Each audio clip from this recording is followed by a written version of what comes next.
To set up an ODBC data source, click on the Start button, go to Settings, select Control Panel.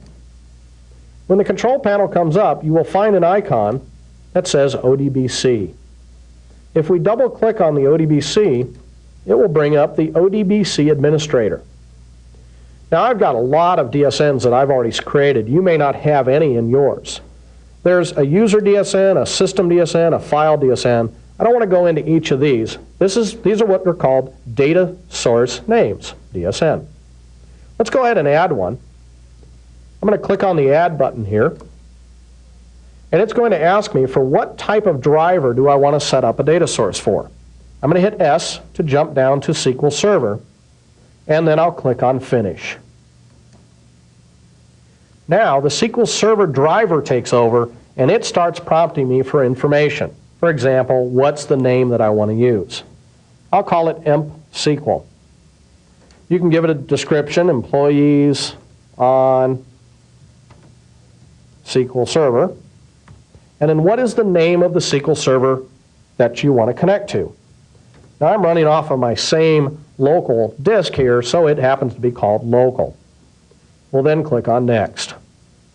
How do you want to log into SQL Server? Well, I'm going to just use regular SQL Server authentication techniques, and SA is the login ID. Most of the rest of the information you're not going to need to do too much with. You might want to change the default database to point to the employees database. Click on Next. There's not really anything to do here or here, so we can just press Finish. And it'll show me that all the information that I need, this is the complete information I need to do this ODBC connection, which as you can see is quite a bit. Let's go ahead and hit OK, because we're done. And now we've got EMP SQL here in our list of data sources. We can now use that EMP SQL. Let's go back, close this, close Control Panel, and now we'll go back to our Visual Basic project.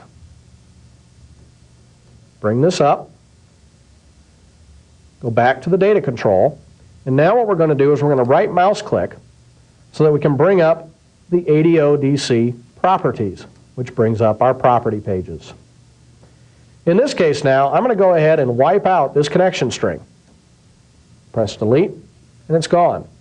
Because now I want to use an ODBC data source name, which if we look through this list,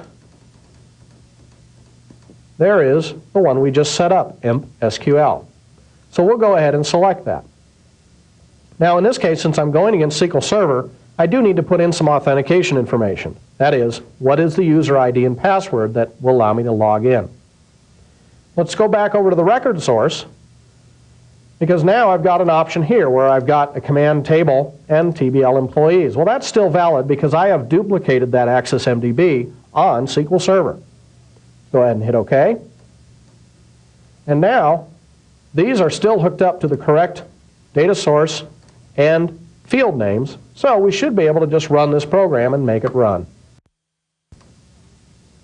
And there we go. We are now going against the SQL Server database as opposed to the JetMDB.